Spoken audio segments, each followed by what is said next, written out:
इन ॾुखे वक़्त में हिते अची असां सां सहकार जो असां सां वाइदो कयो आहे।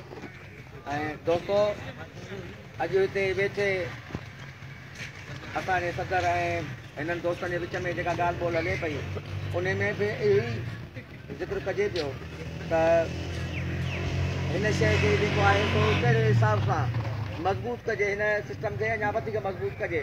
उन जे लाइ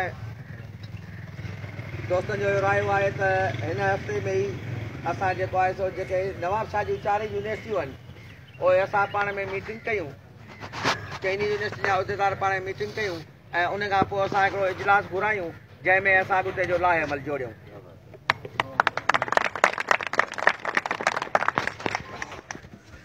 दोस्तो आउं सिर्फ़ु एतिरो ज़रूरु चवंसि मथियनि खे बि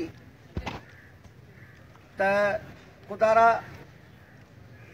तव्हां जेके मथे वेही ईमानदारीअ जूं दावाऊं कयो था, फतवाऊं ॾियो था, कम से कम तव्हां एतिरो सोचियो त हयाती इंसान जी अलाह ॾे केतिरी, इंसान जी हयाती जी कंहिंखे बि का ख़बर कान्हे, पर इंसान पंहिंजे ज़िंदगीअ में अहिड़ा अमल, अहिड़ा किरदार, अहिड़ा पंहिंजा फ़लसफ़ा छॾे वञे जेको मरण खां पोइ बि उनखे कंहिं चङनि लफ़्ज़नि सां केरु यादि करे।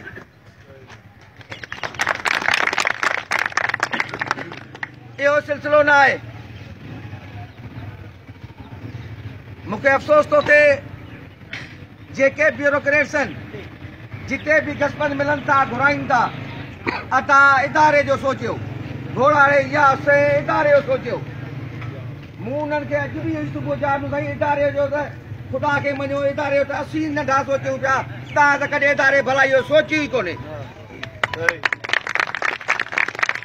जेकॾहिं इदारे जे भलाईअ जो तव्हांखे एॾो ई फिक्र हुजे हा, एॾो ई तव्हांखे गणती हुजे हा ऐं एतिरो सोचियो हा त तव्हां हिननि पोरियतनि सां नाजाइज़ियूं न कयो आहे। ऐं जेके ब्यूरोक्रेट्स हिन पोरियतनि सां नाजाइज़ियूं कनि था, तव्हां सभु गॾिजी हिकु आवाज़ उन्हनि ॾे वञो हा, तव्हां हिननि जा हक़ आहिनि, उहे हक़ हिननि खे ॾियो, हिननि सां नाजाइज़ियूं ख़तमु कयो। इहो तव्हां ते हक़ लॻो थिए। बाक़ी सिर्फ़ु असांखे हिकु तरफ़ जो ॿुधायो वञे थो त बराए महिरबानी इदारे लाइ सोचियो। बाबा इदारे भलाई लाइ असां सोचियो आहे, इदारे भलाई लाइ तव्हां कॾहिं बि न सोचियो आहे। जे इदारे भलाई लाइ तव्हां सोचियो आहे त तव्हां हिननि पोरियतनि खे ईअं वेहण न ॾियो आहे, तव्हां हिन इदारे खे एतिरो बदनाम करणु न ॾियो आहे। तव्हां जेके मुख़्तलिफ़ तरीक़नि सां मुख़्तलिफ़ माण्हुनि खे पंहिंजा फाइल ॾेई हिन यूनिवर्सिटी ते केस कराया, अॼु उन्हनि खे पंहिंजे हंजुनि में विहारे छॾियो आहे। तव्हां उहे अमल हिन इदारे खे तबाह करे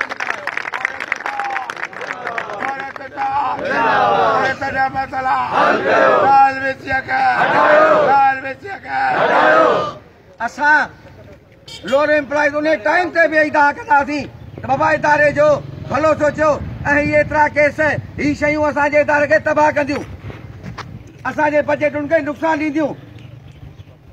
हींअर बि नेब तव्हांखे ख़बर आई ऐं PD ऑफिस खे सील करे वई, छाजे लाइ?